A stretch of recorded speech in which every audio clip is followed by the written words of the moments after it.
स्थानिक स्वराज्य संस्थांच्या निवडणुकांचं बिगुल वाजलं। नगरपंचायत नगर परिषदेच्या निवडणुकीची तारीख जाहीर। 2 डिसेंबरला मतदान तर 3 डिसेंबरला निकाल। महानगरपालिका निवडणुकांची घोषणा नाहीच, मात्र 42 नगरपंचायती 246 नगर परिषदांसाठी निवडणुका होणार। राज्य निवडणूक आयोगाची घोषणा। दुबार मतदारांची निवडणूक आयोगाकडूनच दखल। दुबार मतदारांच्या नावापुढे डबल स्टार चिन्ह असेल। दुबार मतदाराला एकाच ठिकाणी मतदान करता येणार। राज ठाकरेंची निवडणूक आयोगावर टीका। मतदार यादीतील घोळावर निवडणूक आयोगाचं उत्तर नाही। निवडणूक आयोग सत्ताधाऱ्यांच्या हाताचं बाहुलं, राज ठाकरेंचं ट्विट।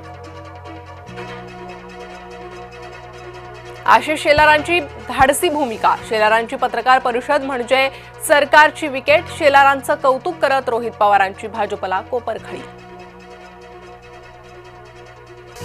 सध्याच्याच मतदार याद्यांवरच निवडणुका होणार। मनसे आणि मविया आता काय करणार याकडे लक्ष। मतदार यादी जाहीर झाल्यानंतर न्यायालयाचा हस्तक्षेप अशक्य। दाखल याचिकांच्या सुनावणीवेळी उच्च न्यायालयाचं मत। आशिष शेलारांना निवडणूक आयोगाचे अधिकृत प्रवक्ते घोषित करा। केंद्रीय निवडणूक आयोगाला मनसेचं पत्र।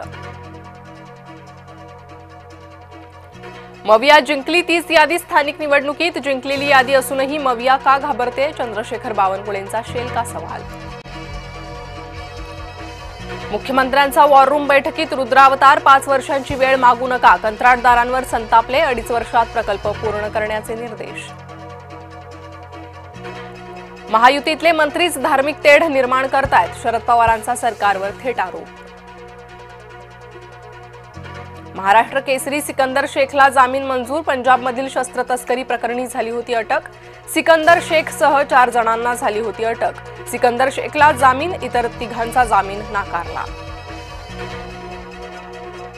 मराठ्यांचा कल ओबीसी आरक्षणातून प्रवेशाकडे। आर्थिक मागास प्रवर्गातून मराठ्यांना प्रवेशाला अडचणी। शिरूर परिसरात बिबट्या जेरबंद। हल्ल्याच्या परिसरातच शिरूरचा बिबट्या जाळ्यात। बिबट्या पकडायला लावले होते 11 पिंजरे। सिंधुदुर्गात पावसानं भात उत्पादक शेतकरी मेटाकुटीला। आंबा काजूचा हंगाम देखील लांबणीवर। परतीचा पावसानं कोकणातला बळीराजा संकटात। सिंधुदुर्गात खड्ड्यावरून ठाकरे गट आक्रमक। कुडाळ मालवण मार्गावर ठाकरे गटाचं आंदोलन। वैभव नाईक यांच्या नेतृत्वात बैलगाडी आंदोलन।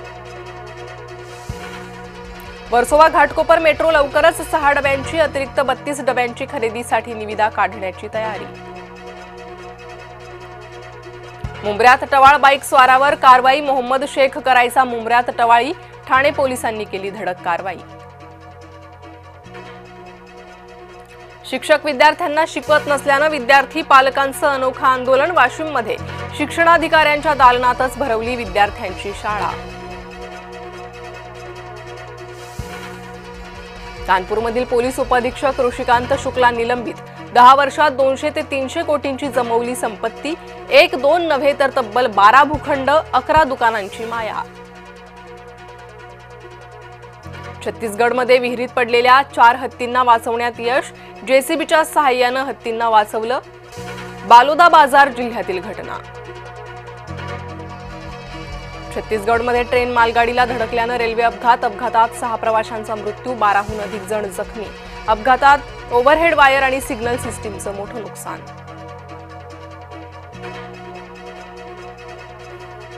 कॅनडाचा भारतीय विद्यार्थ्यांना मोठा धक्का। ऑगस्टमध्ये विद्यार्थ्यांचे 47% विद्यार्थी व्हिसा नाकारले। कॅनडाचे इमिग्रेशन, रिफ्युजी आणि नागरिकत्व विभागाची माहिती।